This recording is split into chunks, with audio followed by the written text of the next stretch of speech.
Hi everyone.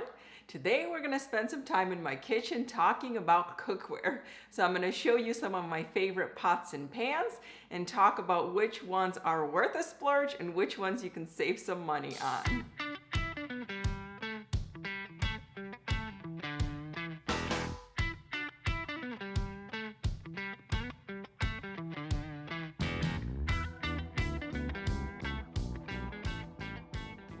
Of course, everything that I say about all these pots and pans is just my opinion, you guys. So I haven't tested everything out there. I haven't tried every single cookware because that would be impossible. I'm also not affiliated with any of these brands. Nobody paid me. Nobody gave me these products. I bought all of them with my own money. It is based on my experience of using all of these pots and pans for years. These are my opinions and recommendations, and I hope it's helpful for you.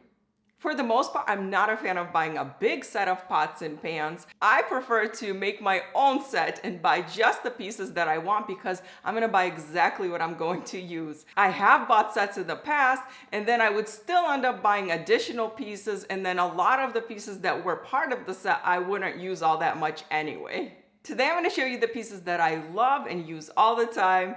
Most of them I've had for probably a decade, and I absolutely love the performance. They are fantastic, and I would recommend that you have them too. Okay, so let's start with the basics that I think every kitchen should have, and then I'll show you some extras too. This is where we store the majority of our pots and pans, right here next to the stove. Very convenient. And I just love these deep pull-out drawers. For me, I'm short, so this is so nice for me not to have to reach somewhere really high, and I can just reach over here and get the ones that I use the most often. So in this drawer, I have the pots and pans I use the most often, and underneath, I have bigger skillets that I don't use as often, the 12-inch ones, but I still want to be able to reach them easily, so they're right here. And then I have the bigger pots that I use. I use those quite a lot, actually. And then I have extra lids in here. I really like this way of storing pots and pans, so I would highly recommend it if you're building a new kitchen or remodeling one. I really enjoy this. I'm gonna show you my stainless steel pots and pans first. So we're going with the skillets. This one is a 10-inch skillet, probably the one I use the most. And this one is so durable. I've had all of these for close to a decade, and they look fantastic. They're so easy to take care of. I have a whole video dedicated to how to use them, how to clean them, so you can check that out for all the details, but this is fantastic. You buy them, they're definitely a splurge, but you pay the price and then it'll last you a lifetime. The majority of my stainless steel cookware is from All-Clad just because I started using them. I really like them, so I got more and more over the years. And I just love them. They are definitely great quality. You get really great results. They cook very evenly. You can get a nice sear when you need it. I'm really happy with all of the pieces that I have. So this is the one that I think every home cook should have. And then also this one. This is a deeper one. These deeper skillets are really great when you want to do one-dish dinners where you're cooking pasta and chicken and vegetables, or rice, couscous with meatballs and vegetables as well. I also have a 12-inch one. It's exactly the same as this one, the 10-inch one. If I were outfitting a minimalistic kitchen, I would definitely go with this deep skillet, the 10-inch skillet, and you can get away with not having the 12-inch skillet if you don't want to. Here's my beloved cast iron skillet. This is a 10-inch one. I also have a 12-inch one, but this one I use more often. I've had this one for close to a decade as well. It's very well seasoned by now, so I can easily make an omelet in here and it slides right out.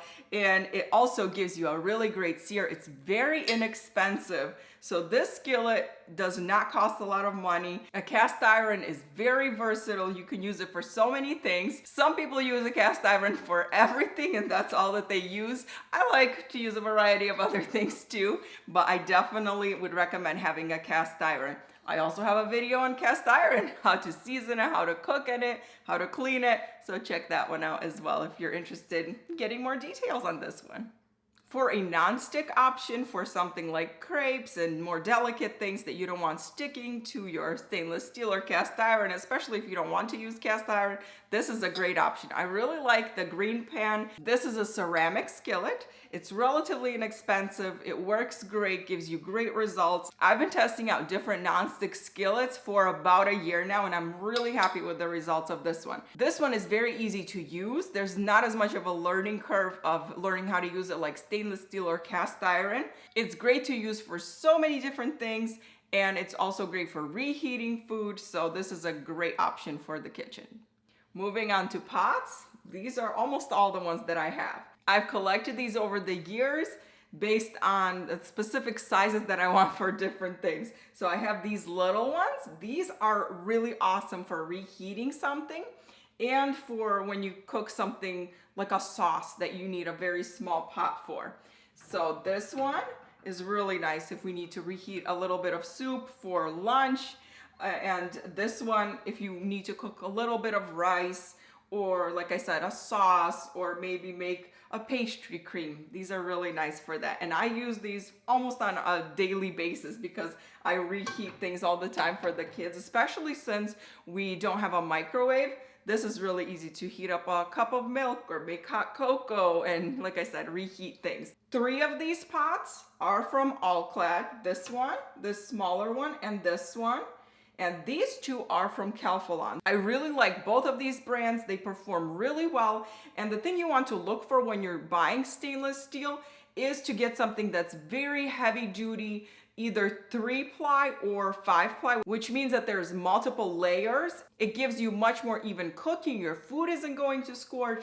For example, I can heat up milk and cook scalloped potatoes in any of these pots and they're not going to burn and scorch, which when you have something flimsier, that's what happens. You have uneven cooking. Something is burning on one side and it's barely cooked in another spot on the same exact skillet or pot that you're using. So quality definitely matters. This size pot is perfect for our family of 4. It's not too big, it's not too small. It's that in-between size between the really small pots and then the bigger pots when I'm making a big batch of something. So if I want to make a smaller batch, this size is perfect and I use this one a lot as well. These are the bigger pots that I have. This one is 8 quarts. This is 6.5 quarts. So this one is a little bit taller and narrower. This one is fantastic for broth, soups, cooking a pot of pasta and things like that. This pot right here is a little bit wider and more shallow. It is awesome. I think this is the pot that everybody should have, or this size.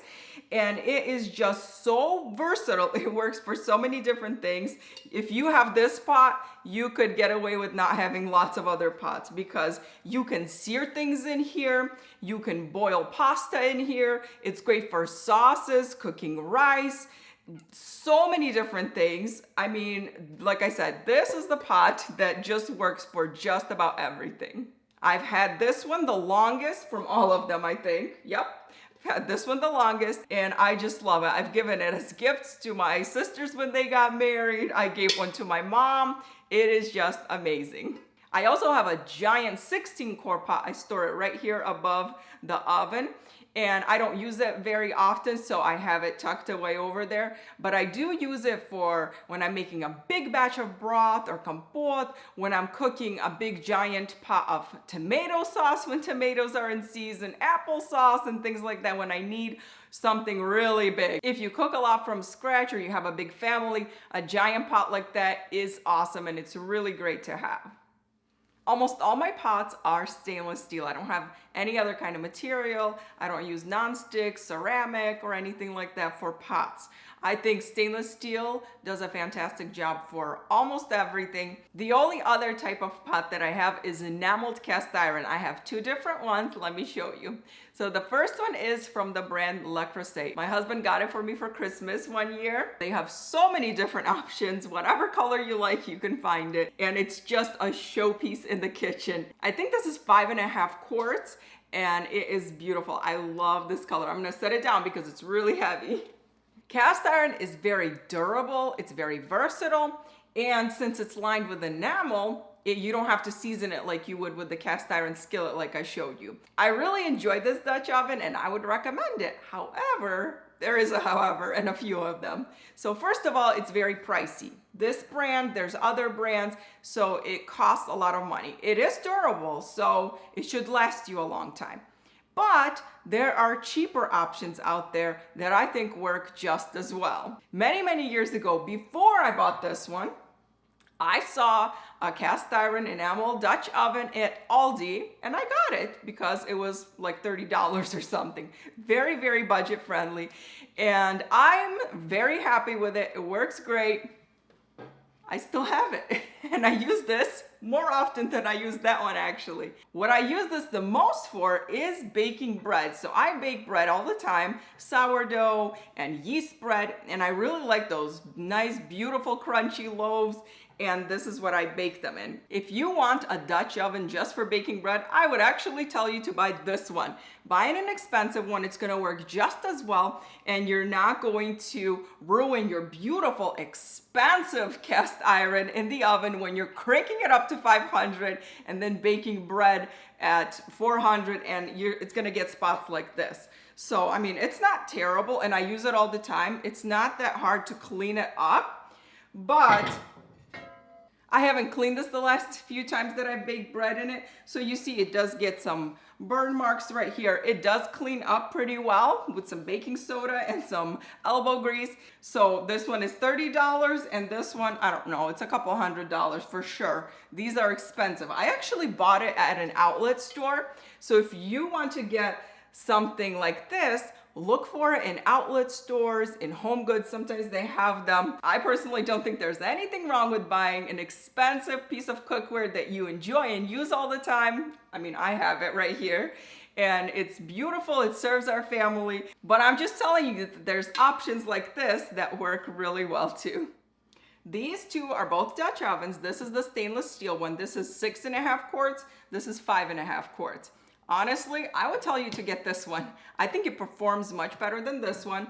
This one looks nicer, so I really like how it looks, but this one performs fantastically. You can do the same things that you would do in this Dutch oven in this one, and I actually think it works better in some cases. You have to be careful if you're cooking something like tomato sauce, chili, scalloped potatoes, anything with milk, starchy foods. They scorch a lot more easily in this Dutch oven than in this one. I don't have a problem with anything scorching in this pot.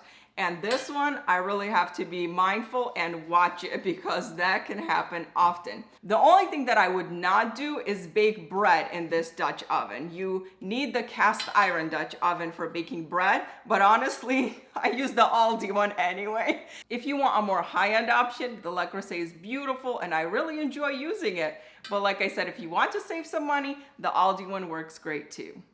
I have two other skillets I'm gonna show you, and these are extras. So the ones I showed you before, you could do anything you could possibly imagine in those skillets. But let me show you these. Both of these skillets are from the brand Le Creuset, again, enameled cast iron, but they have different coatings on the inside of them. So I wanted to show you the differences. This one, also another beautiful blue color. This skillet is very similar to the other cast iron skillet that I have, the Lodge brand. But this one is a lot more expensive, and I got it. I was so excited because I love my other cast iron so much. It already has this coating on it, and supposedly that is to make food not stick to it as much like other cast iron. So the other cast iron, you have to season and do it over and over again, and the more that you use it, the more non-stick it will be. Anyway, after using this for a while, I'm gonna tell you not to waste your money on this skillet. It's not worth it. And don't buy any kind of cast iron skillet that has a coating on it. Just buy the regular one that you do have to season. The more that you use it, the better it's gonna be. It works fantastic. And it's not expensive. This one is so much more expensive. Because of the coating on it, it's not going to get more non-stick the more that you use it. I mean, you can get a skillet that costs a lot less and does a lot more things. So I would say this kind of skillet is not worth it. Lastly, this deep skillet is the same material as the Le Creuset Dutch oven. And honestly, I love it. This is a luxury item for sure because it is expensive.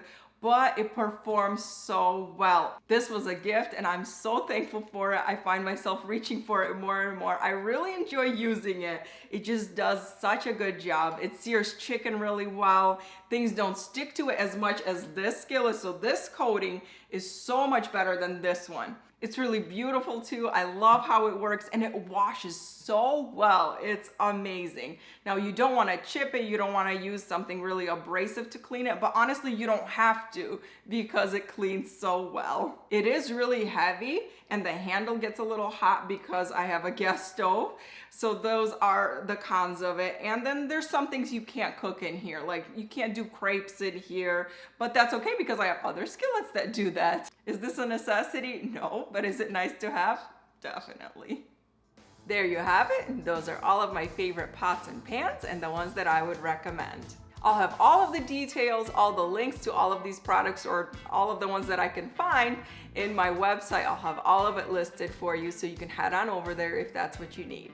Thanks for watching. If you have any questions, leave them in the comments below, and I'd also love to hear what your favorite pots and pans are. If you like this kind of video, hit the thumbs up and subscribe to my channel to see more of this kind of content.